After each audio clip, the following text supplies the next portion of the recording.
विशेषतः जो दुष्काळी भाग आहे मराठवाड्याचा आणि पश्चिम महाराष्ट्राचा देखील त्याचं चित्र बदलणारा हा महामार्ग ठरेल। याचं काम हे या 2026 मध्ये सुरू झालं पाहिजे अशा पद्धतीनं आम्ही हा प्रयत्न करतो। आपण बघा, या एका महामार्गामुळे आपला जो 18 तासाचा प्रवास आहे तो 8 तासावर येणार आहे। इतक्या मोठ्या प्रमाणात ही कनेक्टिव्हिटी आणि सगळ्यात महत्त्वाचं काय, आपला लूप तयार होतोय। समृद्धी महामार्ग, नांदेड जालना मार्ग, हा महामार्ग याच्यामुळे महाराष्ट्रातल्या कुठल्याही जिल्ह्याला इंडस्ट्रीचा ॲडव्हान्टेज मिळणार आहे। आत्तापर्यंत इंडस्ट्री ही जिथनं पोर्ट कनेक्टिव्हिटी आहे किंवा लॉजिस्टिक कनेक्टिव्हिटी आहे तिथेच जात होती। यातनं पोर्ट कनेक्टिव्हिटी आणि लॉजिस्टिक्स कनेक्टिव्हिटी ही जवळपास महाराष्ट्रातल्या हे 2-3 आपले हे झाल्यानंतर जवळपास 32 जिल्ह्यांना ही कनेक्टिव्हिटी मिळणार आहे आणि म्हणून एक प्रकारे महाराष्ट्रातला गेम चेंजर अशा पद्धतीनं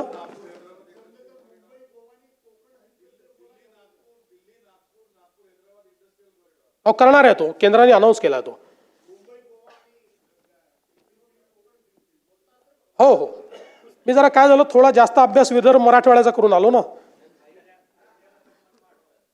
त्यानंतर एक अजून महत्त्वाचा मार्ग या ठिकाणी मुंबई कल्याण लातूर महाराष्ट्र हद्द हैदराबाद अशा प्रकारचा एक जनकल्याण द्रुतगती महामार्ग आपण तयार करतोय।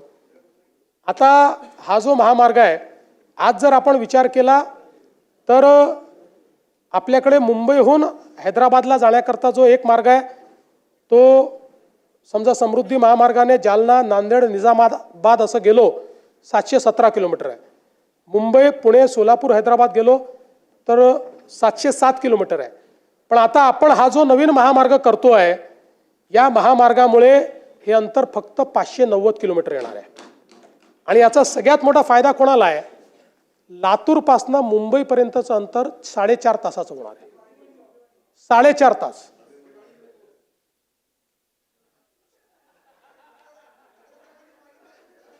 हो, तुम्ही मागितला म्हणून तर मी दिलाय। माझी सही करू शकतो ना। हे दिलेलं आहे, पत्र देत होते ते। त्यामुळे याची एकूण महाराष्ट्रातली लांबी 450 किलोमीटर आहे आणि उर्वरित सगळे कर्नाटकात 61 किलोमीटर आहे, तेलंगणात 79 किलोमीटर आहे।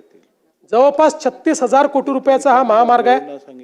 या महामार्गामुळे ठाणे, पुणे, अहिल्यानगर, बीड आणि लातूर असे 5 जिल्हे या ठिकाणी जोडले जातील। अंतर 130 किलोमीटरने कमी होईल आणि मुंबई ते लातूर प्रवास मी सांगितलं हा 4 तासावर येईल। सगळ्यात महत्त्वाचं काय की हा बदलापूर पाशी येतो। आता बदलापूरला आपण टनेल तयार केला आहे, त्या टनेलमधनं 15 मिनिटात आपण अटल सेतूवर पोहोचतो। त्यामुळे जो व्यक्ती लातूरून निघालेला आहे तो तिथे आल्यानंतर 15 मिनिटाला अटल सेतूवर येऊन अटल सेतूच्या माध्यमातून पुढच्या 20 मिनिटात मुंबईत येऊ शकेल। अशा प्रकारची ही कनेक्टिव्हिटी आहे। यातनं या सगळ्या जिल्ह्यांना वाढवण बंदर, नवी मुंबई विमानतळ याचं देखील एक मोठी कनेक्टिव्हिटी मिळते आहे आणि मला असं वाटतं की खूप मोठा फायदा या माध्यमातून निश्चितपणे होणार आहे। यासोबत गडचिरोलीमध्ये देखील आपण एक विमानतळ तयार करायचा निर्णय घेतला होता। त्याचं लँड ॲक्विजिशनचं काम आता आपण चालू करतो। मला सांगताना आनंद वाटतो की आपण केंद्र सरकारला त्याचा OLS सर्वे दिला होता, त्याला त्यांनी मान्यता दिलेली आहे। त्याची फिजिबिलिटी ही ॲसर्टन झाली आहे आणि आपला प्रयत्न आहे की पुढच्या काळामध्ये Gadchiroli gateway to South India आपल्याला करायचं आहे आणि गडचिरोलीला पूर्ण क्षमतेची धावपट्टी ही आपण त्या ठिकाणी तयार करणार आहोत। त्या संदर्भातली जागा आपल्याकडे तिथे उपलब्ध आहे। गडचिरोलीपासून 8व्या किलोमीटरवर शहरापासून हा एअरपोर्ट आपण महामार्गाच्या लगत त्या ठिकाणी तयार करणार आहोत आणि नंतर चंद्रपूरपासून तिथे डेडिकेटेड रस्ता आणून सुधीर भाऊंना नागपूरच्या ऐवजी गडचिरोलीतनंच फ्लाईट मिळालं पाहिजे।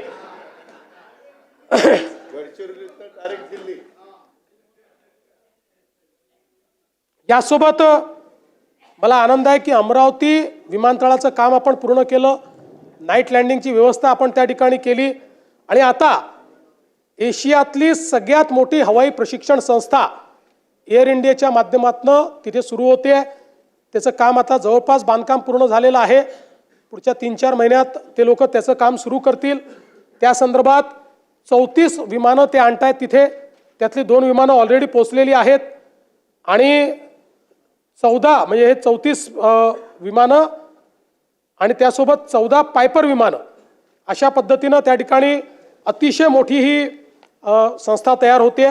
कारण आज आपल्याला माहिती आहे सर्वात जास्त पायलटची आपल्याला आवश्यकता आहे. आता जो इंडिगोचा प्रॉब्लेम झाला तो पायलटच्या कमतरतेनेच झाला आणि आता तर आपण 1000 नवीन फ्लाईट्स चालवायचे तर 10-15 हजार पायलट्स लागतील. त्यामुळे ही पायलट ट्रेनिंग अकॅडमी अमरावतीच्या अर्थव्यवस्थेला देखील एक नवीन कलाटणी देईल अशा पद्धतीची ही व्यवस्था आहे. अकोल्याचा जो विमानतळ आहे त्याचंही आता धावपट्टी जी आहे ती धावपट्टी वाढवण्याकरता आपण त्या ठिकाणी निधी उपलब्ध करून दिलेला आहे आणि ती धावपट्टी ही आपण वाढवण्याचं काम करतो. यासोबत नागपूरमध्ये नवीन Nagpur international business and finance centre IBFC हे तयार करण्याचा निर्णय आपण घेतलाय. आपल्याला माहिती आहे की आज नागपूर हे शिक्षणाचं माहेरघर झालं आहे. देशातला अतिशय आयकॉनिक अशा प्रकारच्या इन्स्टिट्यूशन्स नागपुरात आहे. VNIT आहे, एम्स आहे, IIIT आहे, GMC आहे, ICAI आहे, NLU आहे. आपलं त्या ठिकाणी वेगवेगळ्या प्रकारच्या या ज्या काही संस्था आहेत या संस्थांमुळे एक मोठी औद्योगिक इकोसिस्टीम नागपूरला तयार झालेली आहे आणि म्हणून नवीन नागपूरची निर्मिती आपण करणार आहोत. 1710 एकर जमिनीवर हे नवीन नागपूर आपण विकसित करणार आहोत. ज्या प्रकारे मुंबईत BKC आहे किंवा पुण्यात हिंजवडी आहे त्याच धर्तीवर एक नवीन बिझनेस डिस्ट्रिक्ट हा नागपूरमध्ये तयार होणार आहे आणि अंदाज आहे की 5 लाखापेक्षा जास्त रोजगार निर्मिती त्या ठिकाणी होईल. आणि विशेषतः या संदर्भात जमीन ॲक्विजिशनची जी काही आम्हाला कारवाई करायची आहे मोठ्या प्रमाणात शेतकऱ्यांनी त्या संदर्भातलं आपलं कन्सेंट आम्हाला दिलं असल्यामुळे आणि त्या संदर्भातले फायनान्शियल टाईप्सही झाले असल्यामुळे लवकरच याची जी काही जमीन आपल्याला घ्यायची आहे तीही घेण्याचं काम आपण करू. प्रधानमंत्री आवास योजनेच्या अंतर्गत मला सांगितलं पाहिजे की जवळपास 30 लाख घरं आता आपण बांधतो आणि हा एक रेकॉर्ड आहे की 16-17 ते 23-24 या कालावधीत आपण 13 लाख घरं बांधली. त्यानंतर आवास प्लसमधली आपली जी 2018ची यादी होती त्या यादीमध्ये एकूण 28 लाख लोक होते. आपल्याला केंद्र सरकारने एकाच झटक्यात 30 लाख घरं दिली. त्यामुळे आता आवास प्लस यादीत एकही त्या ठिकाणी कोणीही वेटिंग लिस्टवर नाही. आणि त्यानंतर आपल्याला ही परवानगी दिली की आता तुम्ही नव्याने कोणाची जर तुम्हाला नोंदणी करायची असेल तर त्याकरता नोंदणीचं पोर्टल उघडलं आणि हे 30 लाख घरं त्यातले 3 लाख पूर्णही झाली. या 30 लाख घरांना आपण ॲडिशनल 50,000 रुपये द्यायचं ठरवलेलं आहे आणि प्लस रूफटॉप सोलर देतो. पहिल्या दिवशीपासनं यांना विजेचं बिल येणार नाही अशा प्रकारची व्यवस्था ही आपण या ठिकाणी केली आहे. खरं म्हणजे झोपडपट्टी पुनर्वसनाशी संबंधित काही महत्त्वाचे मुद्दे आहेत पण त्या संदर्भात माननीय उपमुख्यमंत्र्यांनी आपलं जे काही याचं उत्तर होतं लक्षवेधीचं त्या संदर्भातल्या घोषणा केल्या. त्यामुळे मी पुन्हा सांगून आपला या ठिकाणी वेळ घेणार नाही. जे काही आपण वेगवेगळे प्रस्ताव या ठिकाणी करतो ज्यामध्ये BDD चाळ असेल, GTB नगर असेल, बांद्रा रिक्लेमेशन असेल, आदर्श नगर असेल, मोतीलाल नगर असेल, SVP नगर असेल, प्रत्येक ठिकाणी मोठ्या प्रमाणात पुनर्वसित लोक करून अधिकची आपण निर्मिती करतो. म्हाडाच्या 56 वसाहतीची योजना आपण केली आहे. त्या संदर्भात सेवा शुल्क आपण माफ केलेलं आहे. म्हाडा अभिन्यासातील भोगवटा प्रमाणपत्र प्रलंबित असलेल्या इमारतीकरता देखील आपण अभय योजना त्या ठिकाणी तयार केली आहे. स्वयं पुनर्विकासाचं अधिमूल्य हे देखील आपण त्या ठिकाणी कमी केलेलं आहे. अमीनभाई कमाटीपुराचा देखील आपण 33/9चा पुनर्विकासाचा प्रस्ताव त्या ठिकाणी टेंडर काढून आता त्यालाही आपण मान्यता दिलेली आहे. मुंबईतल्या जुन्या आणि मोडकळीस आलेल्या उपकर प्राप्त इमारतीच्या पुनर्विकासाचं नवीन धोरण आपण त्या ठिकाणी मांडलेलं आहे. स्वयं पुनर्विकासाच्या संदर्भात प्रवीण दरेकर यांच्या नेतृत्वात आपण एक कमिटी तयार केलेली आहे आणि अतिशय चांगल्या शिफारसी आल्यामुळे त्यालाही आपण चालना दिली आहे. जवळपास 1600 इमारती आता या स्वयं पुनर्विकास योजनेमध्ये त्या ठिकाणी पुनर्विकास करतायत. आपलं जे काही विशेषतः जलजीवन मिशन आहे या जलजीवन मिशनचे कामं जी अर्धवट राहिलेली आहेत त्या संदर्भात मुद्दा या ठिकाणी उपस्थित होतो. आपल्याला कल्पना आहे की जवळपास 35,000 कोटी रुपये आपण याच्यावर खर्च केले आहेत. पण जे काही सुरुवातीच्या काळातल्या डिझाईनच्या चुका असतील किंवा बाकी गोष्टी असतील, आता अर्धवट कामं पूर्ण करण्याकरता या योजनेला 44,000 कोटी रुपये अजून लागणार आहेत. 44,000 कोटी, 44,000 कोटी, 44,000.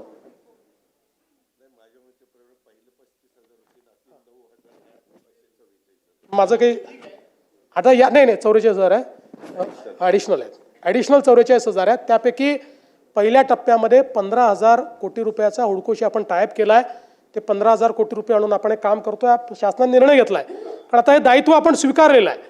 टप्प्याटप्प्याने आपल्याला पूर्ण केंद्र सरकार आता द्यायला आपण त्यांना प्रस्ताव पाठवला, पण त्यांचं म्हणणं आहे की तुमची राज्याची एक प्रकारे चूक आहे. तुम्ही जेव्हा डिझाईन केली योजना त्यावेळी अनफॉर्च्युनेटली अनेक ठिकाणी आपल्याकडे याचं डिझाईन करताना अधिकाऱ्यांनी घर बसल्या डिझाईन केलं आणि त्यामुळे त्यातल्या अडचणी आल्या. पण आता नीट याच्या संदर्भात एजन्सीज लावून थर्ड पार्टीचं परीक्षण करून प्रत्येक ही जी योजना आहे त्याला पूर्ण करण्याकरता किती निधी लागणार आहे त्याची फेर प्रशासकीय मान्यता ही आपण करतो आणि फेर प्रशासकीय मान्यता करूनच त्याला आपण निधी देणार आहोत.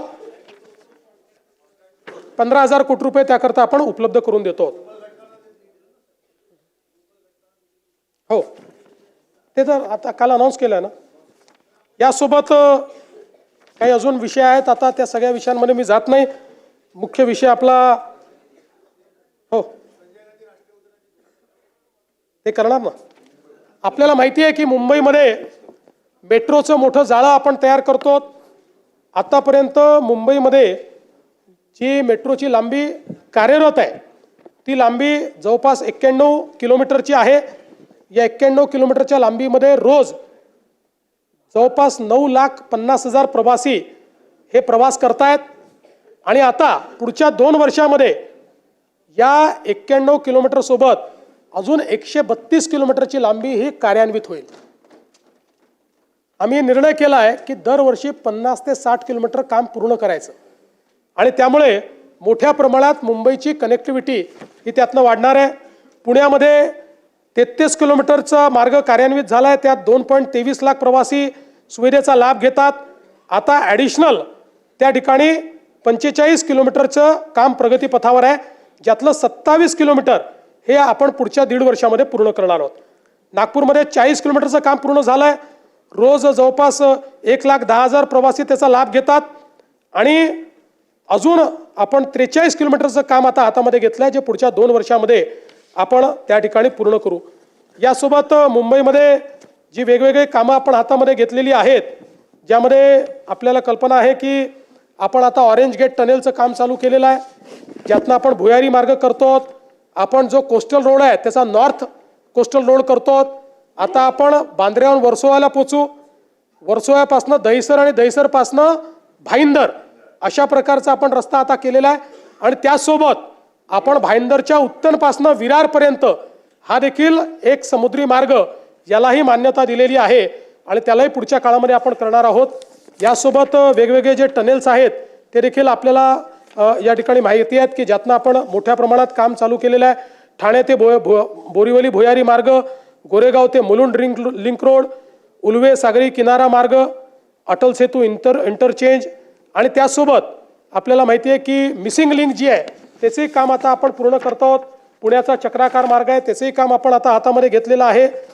या माध्यमातून मोठ्या प्रमाणात पुणे आणि मुंबई या महानगरांमध्येही आपण काम करणार आहोत.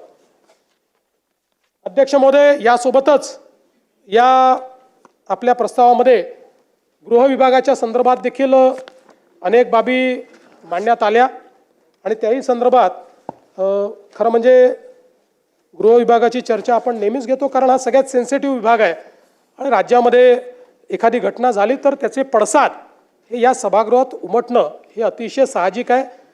ते प्रतिबिंब निश्चितपणे उघडत असतं. आपण जर बघितलं तर क्राईम इन इंडियाच्या रेकॉर्डप्रमाणे आपण प्रति लाख लोकसंख्येचा विचार केला तर गुन्ह्यांमध्ये क्राईम रेटमध्ये महाराष्ट्र 8व्या क्रमांकावर आहे. पण यामध्ये आपण जर बघितलं तर ऑक्टोबर 24च्या तुलनेत ऑक्टोबर 25 पर्यंतचं जर आपण स्टॅटिस्टिक्स बघितलं, आता मी नेहमी म्हणतो की आकडेवारी खरं म्हणजे याचं काही समर्थन होत नाही, पण आकडेवारीने समजतं म्हणून ते सांगावं लागतं. तर आपण जर बघितलं तर ऑक्टोबर 24च्या तुलनेत ऑक्टोबर 25 पर्यंत गुन्ह्यांमध्ये जवळपास 7,711 गुन्ह्यांची घट आहे, म्हणजे जवळपास 2.5% ती घट आहे. आणि याच्यामध्ये गत वर्षीपेक्षा खून, दरोडा, जबरी चोरी, घरफोडी, त्यानंतर या गुन्ह्यांमध्ये लक्षणीय वाढ झाली आहे. मात्र बलात्कार हा जो गुन्हा आहे त्याच्यामध्ये 375नी वाढ झालेली आहे.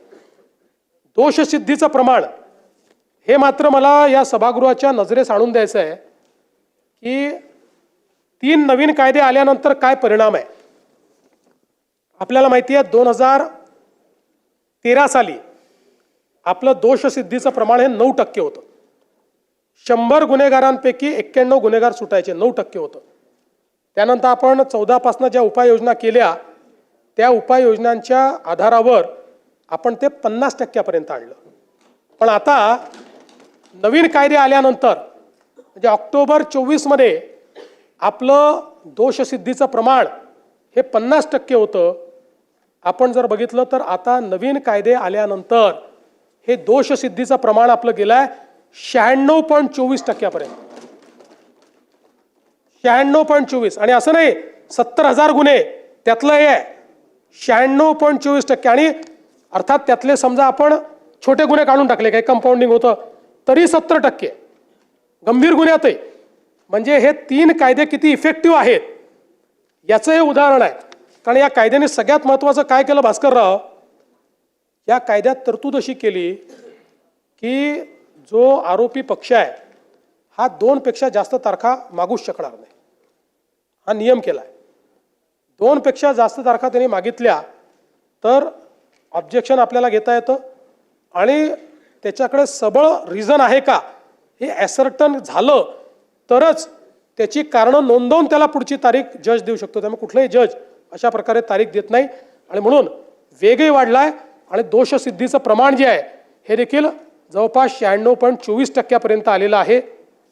त्याबरोबर आपण डायल 112 जी यंत्रणा केली आहे त्यात कॉल प्रतिसाद जो आहे तोही 15 मिनिटं आधी आपला प्रतिसाद होता तो आता 7.37 मिनिटापर्यंत खाली आलेला आहे. त्यामुळे त्यातही लवकर आपण प्रतिसाद देतो. विशेषतः सगळी चर्चा महिला आणि बालकांवरील अत्याचाराच्या संदर्भात होते आणि ते योग्यही आहे.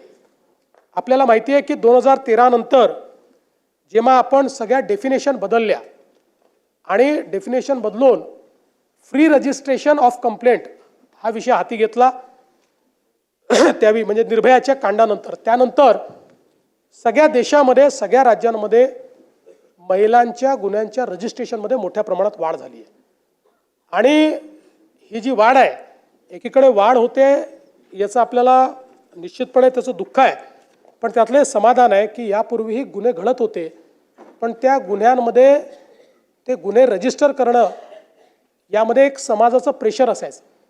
कारण आपण पुढे मी तुम्हाला दाखवतो 99% हे गुन्हे हे जवळच्या लोकांकडनं घडलेले असतात आणि म्हणून समाजाचं प्रेशर असायचं. आज महिला समोर येत आहेत, आज वेगवेगळ्या कमिट्या आपण तयार केल्या, कुठे विशाखा कमिटी आहे, कुठे अजून निर्भया कमिटी आहे. यामुळे मोठ्या प्रमाणात या गुन्ह्यांची नोंद आता महिला पुढे येऊन करतायत. समाजही त्यांच्या पाठीशी उभा राहतोय. आता तू करू नको, समाज काय म्हणेल अशा प्रकारची अवस्था त्या ठिकाणी नाही. आणि म्हणून आपण जर त्या ठिकाणी बघितलं तर आता जवळपास महिलांकडनं ज्या काही तक्रारी आल्या त्यांच्या गुन्ह्यांमध्ये कन्व्हर्ट करण्याचा रेट 99.57% आहे. म्हणजे तक्रार आली त्याच्या मेरिटचा विचार न करता पहिले ती तक्रार आपण नोंदवतो आणि त्याच्यानंतर त्यातलं तथ्य काय आहे. म्हणजे आत्ता सध्या प्रिझम्पशन आपण हे केलं आहे की महिला तक्रार करते तर ती योग्यच असेल अशा पद्धतीनं आपण या संदर्भात करतो. आणि मग आपण एक निर्णय अजून केला की महिलांच्या संदर्भातल्या गुन्ह्यामध्ये 60 दिवसाच्या आत चार्जशीट फाईल झाली पाहिजे. पूर्वी वर्ष करायचं नाही. आणि मग हे प्रमाण आपण सातत्याने वाढवत गेलो. आता मला सांगताना आनंद वाटतो की आता ऑक्टोबर 2025 पर्यंत 60 दिवसात निर्गती ज्याची आपण करू शकलो त्याचं प्रमाण 87.8% आहे.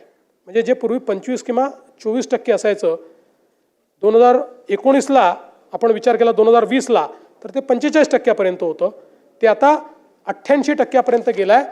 आपल्याला केंद्र सरकारने सांगितलेलं आहे की 90%च्या वर या ठिकाणी प्रमाण असलं पाहिजे आणि याचे डायनामिक नोंद होते. TISSO इन्व्हेस्टिगेशन ट्रॅकिंग सिस्टीम आहे फॉर सेक्शुअल ऑफेन्सेस, त्याच्यावर याचं ट्रॅकिंग होतं. त्यामुळे प्रत्येक राज्याची लिस्टच असते, कुठल्या राज्यामध्ये किती गुन्हे वेळेत त्याची चार्जशीट झाली. त्यात आपलं काम हे आता योग्य पद्धतीने चाललं आहे. फास्ट ट्रॅक कोर्ट देखील आपण सुरू केलेले आहेत. National mission for safety of women या संदर्भात आपण जी काही कारवाई आहे ती केलेली आहे. आणि जसं मी सांगितलं की रिस्पॉन्स टाईम हा महिलांच्या संदर्भात देखील मोठ्या प्रमाणात आपण केला आहे. लहान मुलींवरील लैंगिक अत्याचाराची जी प्रकरणं आहेत त्या प्रकरणामध्ये अशा प्रकारे गुन्हे दाखल करण्याचा जो दर आहे तो जवळपास 99.1% या ठिकाणी आहे आणि ते सगळे गुन्हे आपण उघडकीस आणलेले आहेत. आपण आता ऑपरेशन मुस्कानच्या माध्यमातून 2015 ते 2024 13 ऑपरेशन मुस्कान केले आणि 41,193 लहान मुलं आणि मुली यांचा शोध घेऊन त्यांना त्यांच्या घरी नेलाय. आणि सगळ्यात महत्त्वाचं काय आहे तर याच्यामध्ये जवळपास 20,000 मुलं आणि 8,000 मुली ज्या आपण शोधून घरी पोहोचवल्या त्या आपल्या रेकॉर्डवरच नव्हत्या. त्यांच्या घरच्यांनी कुठलीही कंप्लेंट केलेली नव्हती. पण हे ऑपरेशन मुस्कानच्या माध्यमातून आणि आता ऑपरेशन शोध आपण चालू केलं. ऑपरेशन शोधमध्ये काय आहे तर आपल्याला माहिती आहे की वर्षभरामध्ये निघून गेलेले लोक परत येतात, परत आल्यानंतर पण एखाद वर्षानंतर शोधण्याची गती कमी होऊन जाते आणि म्हणून ऑपरेशन शोध जुन्या केसेसमध्ये शोध घ्या अशा पद्धतीने आपण चालू केला. आणि त्यातही जवळपास 17/4/25 ते 15/5/25 या कालावधीत ऑपरेशन शोध एक मोहिमेच्या अंतर्गत 4,960 महिला आणि 1,364 बालकांचा शोध घेण्यात आला आणि रेकॉर्डवर नसलेल्या अजून 106 महिला आणि 707 बालकांचा शोध हा या ऑपरेशनमध्ये घेण्यात आला. आणि तसंच आता ऑपरेशन शोधचा दुसरा जो टप्पा आहे तो टप्पा देखील या ठिकाणी चाललेला आहे. आणि मग एक आपला नेहमीचा मुद्दा या ठिकाणी येतो की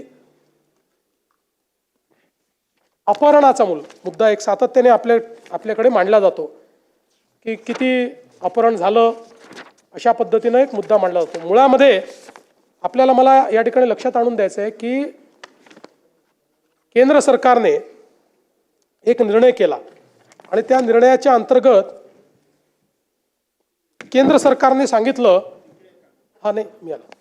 केंद्र सरकारने सांगितलं की कुठलेही अशा प्रकारची महिला असेल, मुलगी असेल, घरातनं निघून गेली आणि 24 तासात जर ती सापडली नाही तर फौजदारी गुन्हा पकडायचा आणि मग किडनॅपिंगचा गुन्हा आपण दाखल करतो.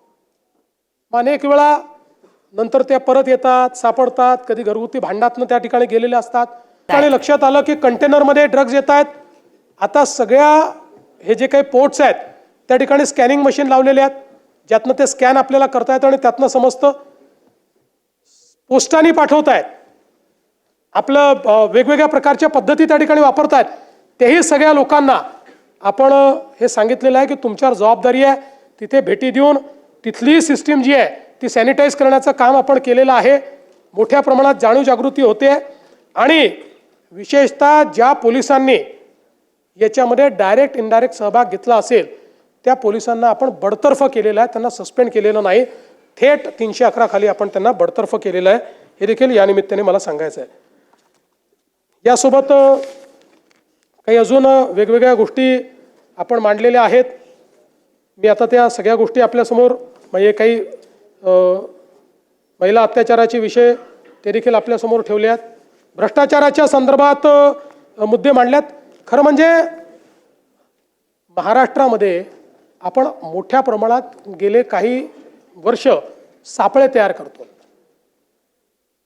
आज आपण बघितलं तर जेवढ्या सापळ्याच्या कारवाया महाराष्ट्र करतोय तेवढं इतर कुठेही होत नाही. आणि एकही अशी कंप्लेंट नाही की आम्ही अँटी करप्शनला तक्रार दिली आणि आमची तक्रार समोरच्याला मिळाली. आत्ता आपण जे सापळे करतो आहोत 99% सापळ्यांमध्ये आपण यशस्वी होतो आणि हे सुरूच राहील. आता याचं इंटरप्रिटेशन कोणी हेही करू शकतं की या घटना वाढतायत म्हणजे आपल्याकडे भ्रष्टाचार वाढलाय. माझं मत असं आहे, जेवढे जास्तीत जास्त लोक भ्रष्टाचारी पकडले जातील अशा गुन्ह्यांचं रजिस्ट्रेशन हे मला असं वाटतं की लोकांवर जरब आणेल आणि निश्चितपणे त्या ठिकाणी भ्रष्टाचार जो आहे तो कमी होईल. एक राजकीय विरोधकांवर सूड भावनेने दाखल होत असलेले असे कुठलेच गुन्हे आपण दाखल करत नाही. टोळ्यांच्या दहशतीच्या संदर्भात देखील काही विषय आलेले आहेत. मोठ्या प्रमाणात यामध्ये कारवाई आपण केली आहे. आपण जर बघितलं तर पुण्यामध्ये जवळपास 42 गुन्हे आपण दाखल केले आहेत. 182 आरोपी जे टोळ्यांच्या माध्यमातून काम करतायत त्यांच्यावर कारवाई केली आहे.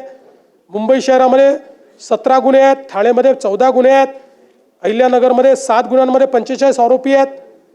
MPDAच्या कायद्याच्या अंतर्गत 528 लोकांवर कारवाई केली आहे. त्यानंतर 55, 56, 57च्या अंतर्गत 5163 लोकांवर कारवाई केली आहे आणि प्रतिबंधात्मक कारवाया 2028 लोकांवर केलेल्या आहेत. त्यामुळे आता कुठल्याही परिस्थितीत गुन्हेगार सुटू नये अशा प्रकारचा आपला प्रयत्न हा या ठिकाणी चाललेला आहे. मी या निमित्ताने आपल्याला एवढंच सांगू इच्छितो की महाराष्ट्रामध्ये गुन्हेगारीच्या संदर्भात मी असं म्हणणार नाही की गुन्हेगारी नाही, कारण अनादी कालापासनं अशी कुठलीच राजवट नाही की ज्याच्यामध्ये गुन्हेगारी नाही. गुन्हेगारी प्रवृत्ती आहे, पण त्या प्रवृत्तीला ठेचण्याची शासनाची मनीषा आहे की नाही, इच्छा आहे की नाही हे महत्त्वाचं आहे. आणि म्हणून या निमित्ताने मी आपल्याला सांगतो की कुठल्याही परिस्थितीत गुन्हेगारांना सोडायचं नाही हा आमचा प्रयत्न असणार आहे. आणि हे सगळं करत असताना अनेक वेळा पोलिसांकडनंही चुका होतात, होत नाही असं नाही. इतकी मोठी सिस्टीम आहे, 2 लाख पोलीस आहे, पण त्यांनाही पाठीशी आम्ही घालत नाही. त्यांच्यावरही योग्य कारवाई करणं हा आमचा प्रयत्न असतो. आणि म्हणून या निमित्ताने या सभागृहाला आश्वस्त करू इच्छितो, पोलीस मॉडर्नायझेशन मोठ्या प्रमाणात आपण केलेलं आहे. त्यातनंही सर्व्हिलन्सच्या सिस्टीम्स आहेत, मोठं CCTVचं नेटवर्क आपण सुरू केलेलं आहे.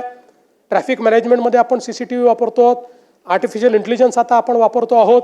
त्यामुळे स्ट्रीट क्राईम तर आपण खूप मोठ्या प्रमाणात आजकाल डिटेक्ट करू शकतो. आणि म्हणून मी या सभागृहाला आश्वस्त करतो की आपण वेगवेगळ्या लोकांनी ज्या भावना मांडलेल्या आहेत आणि काही प्रकरणं देखील दिलेली आहेत, सगळ्या प्रकरणांचा मी उल्लेख केला नसला तरी त्या सगळ्यांवर आम्ही कारवाई करू आणि त्या संदर्भातली माहिती आपल्यापर्यंत पोहोचवू. पुन्हा एकदा सांगतो, आपल्या सगळ्यांच्या सहकार्याने आता नाही आहे माझ्याकडे, मागून देतो. त्यामुळे आपल्या सगळ्यांच्या सहकार्याने महाराष्ट्र पुढेच जातोय, महाराष्ट्र पुढेच जाईल, महाराष्ट्र थांबणार नाही एवढंच सांगतो आणि माझं बोलणं संपवतो.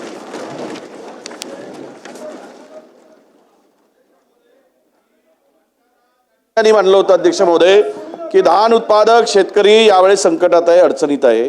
कारण अवकाळी पावसामुळे धान कापणीचा हंगाम होता, त्यावेळेसच ते धान कापणी झाली आणि पाऊस आला. त्यामुळे आपण मागच्या वर्षी 700 रुपये बोनस दिला.